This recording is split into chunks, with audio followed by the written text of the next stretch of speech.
Yo, what's going on, Serpa Squad? Tanner here. We're doing things a little bit differently this week and we're going handheld. I'm going to show you all kinds of different things that I got going on down here in the animal room that I'm really excited to share with you. As most of you know, I'm going to be at Aquashella whenever you're watching this video, so I hope to see some of you there. But I can't just get up and go to these events. There's a lot of planning that goes on in the animal room prior, so I've been really busy for the past couple weeks. I didn't have time for a dedicated project this week, but we'll be back next week with something awesome, so stay tuned for that. Anyway, let's get into it. The first thing that I need to address pertains to the 600-gallon vivarium here. Now that's doing really well. We'll take a closer look later on in the video, but if we step into my laundry room here, which is also my quarantine area and plant propagation area and storage area, I've got a Mist King misting system over here, as well as your standard 55-gallon drum. Nothing special about either of those.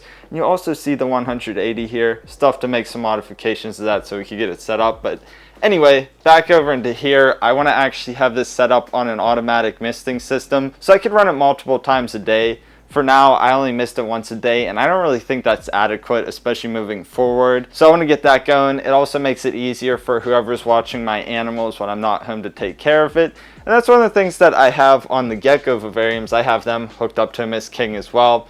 The thing is, though, that I only run it when I'm not home.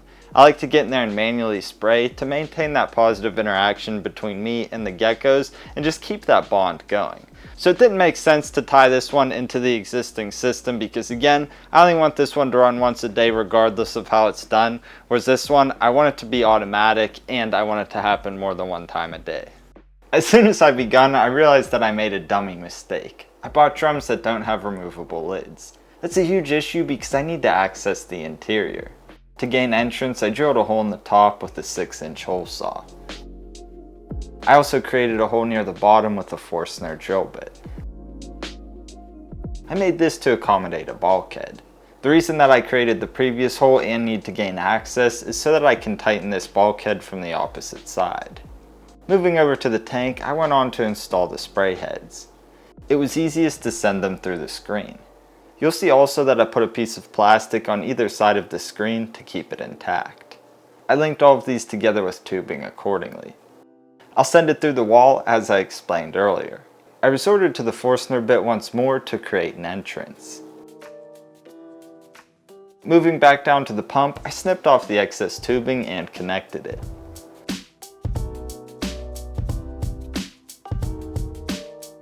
I also included a zip drip, which will drain excess water from the tubing when the pump shuts off. I taped up the wires and attached the control panel to the rack. Lastly, I snipped the tubing, added the shutoff valve, and hooked it up to the drum. So after a little bit of work, I got it all hooked up. The pump's down there, it pulls water from the drum here, sends it up, through the wall, and into the tank. Now you may have noticed that there's actually 2 tubes here. The black one pulls water from the drum here, sends it up through the pump and into the tank, and then whenever the pump shuts off, this blue one pulls all of the excess water out of the system. So that way none of the excess water is dripping out and just creating a mess. So it's pretty cool. Moving up, we've got the timer. As you'll see, this is the current time and when it's set to run again. So in a little bit it's gonna run. We'll take a look at that, and everything's set up pretty nicely. The only issue, of course, was that I had to drill this hole here. I'll plug it up in a little bit here. It's not really that big of a deal. Just a little bit of an oversight on my end. I already repaired it and it's actually quite easy to do so. I had some spare PVC board that I attached to the piece I cut out of here with some zip ties and put a piece of paracord in the middle so I can just pull it off like so. Something neat over here which I haven't discussed yet is this blue tube right here. Now that's actually where water enters into the drum, and that runs up the wall here across the ceiling and then back down to a reverse osmosis unit. What I went with is this 4-stage RODI unit. Now the reason that I hooked this up to that drum is so that way I can use the cleanest water possible when misting that tank. Now if I wanted to, I could just use standard tap water, but the thing is that all of the minerals in it would cause the nozzle heads to get clogged pretty quickly. So using this will allow me to have a longer run time in between cleaning out the nozzle heads. The reason I even got this though wasn't because of the 600. I didn't intend to even put a misting system on that tank when I first set it up, but I think it will be beneficial moving forward. I got this though for some future projects which we'll discuss at a later date. You can use your imagination as to whatever you think that's going to be, but I also got it for whenever I top off tanks. Right now I top off all of my tanks with tap water and that works fine. The thing is though that if I were to use RODI water, in theory I should have to do maintenance less because I'm not putting more nutrients in the tank every time that I top off.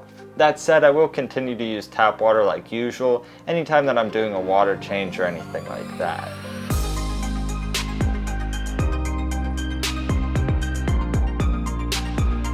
That's enough on all that though. I think you get the idea.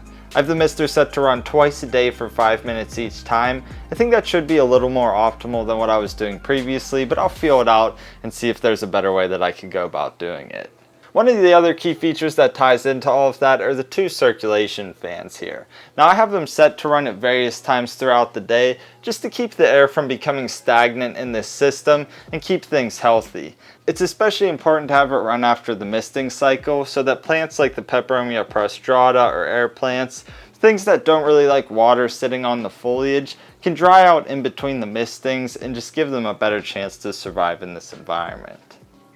Anyway, a few highlights in the enclosure itself. You'll notice that a lot of the bromeliads are starting to color up, which is nice to see. Sometimes it could take a little while, but once they get going, they look really nice. I'm also really pleased to see how well the Peperomia prostrata or string of turtles has taken to this environment. I have it growing in a few locations and it's doing really well in all of them, and I think that's thanks to that circulation cycle I mentioned previously. I also just noticed something which is really cool, and that's this little fungus back here. I always love to see it. At this point, the tank is really becoming established and I absolutely love the progress of it. No more leaks or drama or anything like that. It's been smooth sailing ever since that last mishap. Although there's a little more fine tuning to do, I really like how it's turning out and I think we should be able to get it stocked in no time. Another thing that I'm really excited about is in this tank right here. About 6 months ago, I set up the Mecha Splendens Biotope Aquarium. That's a really fun one and it's doing extremely well even now. The thing was though, whenever I set it up, I wasn't able to get too many of them. In fact, when I was at my local fish store, I bought all the ones that they had. Fast forward 6 months and my buddy who works at that store hit me up and was like, dude, we just got in 3 butterfly split fins, you want them? And as I'm sure you could imagine, I said yes. And here they are, they're absolutely incredible. These ones are just about full size, they've got their nice colorations on them, the yellow fin is really coming through, the iridescence in the scales, and they're very personable. They were a little bit shy when I first got them, to be expected, but they're very personable and I've run them through quarantine, which means they're ready to go into their proper tank. Let's add them.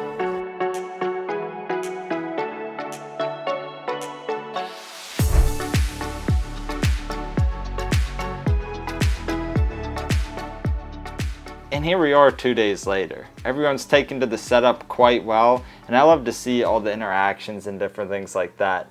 They're a little bit territorial and kind of bicker amongst themselves, but they've been doing that the entire time, so it's nothing new from however it was previously set up. Now there's all this rock work and caves and different things like that, so it's very rare that you'll see all of them at any given time, but I'm glad to have built up the colony a little bit more. And if all goes according to plan, hopefully we should be able to get them to breed soon. One of the other things that I have to address pertains to the 350 over here. Now I apologize in advance for the reflections and stuff. It's a bad time of the day to be filming, so I put up these tarps to kind of help with that a little bit. And it definitely does, but a thing about this tank that I really enjoy but is kind of a problem, especially when I'm trying to film, is how dark it is down in the water feature here. Now it's nice because it makes the fish feel more secure and I think it gives the tank a unique look, but sometimes I feel that it's just a little bit too dark. And although I do have the submersible lights down in there, the aquascape waterfall lights here, one of them burnt out and I think that I wanted a few more, so I ordered 2 of them and we're gonna put those in here just to get a little bit better visibility. Here's a little before and after. I'm not really too sure how well it translates on camera, but it actually made a huge difference to get those extra lights down in here, especially in person. Like this area over in here was pretty much pitch black before, and now you can see it's lit up there. It just really brings things together, and even at night especially, it looks real cool once the lights go blue for that moonlight setting. It's really cool, and it actually allows us to finally get a view into the life of Maxwell, my brown ghost knifefish.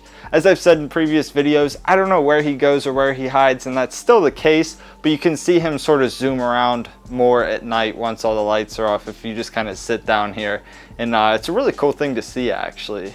Last week I also did some serious maintenance in the top here, and I trimmed back the plants big time, which is cool because it allows me to see the drip wall a little bit better back there, the mossy area of the background and areas that it's growing to, and it also allows for more light to travel down into the aquatic portion of the setup. So it's pretty cool, and as always, you know, when you trim the plants down, that will stimulate new growth, make the plants more robust, and just help perpetuate the cycle.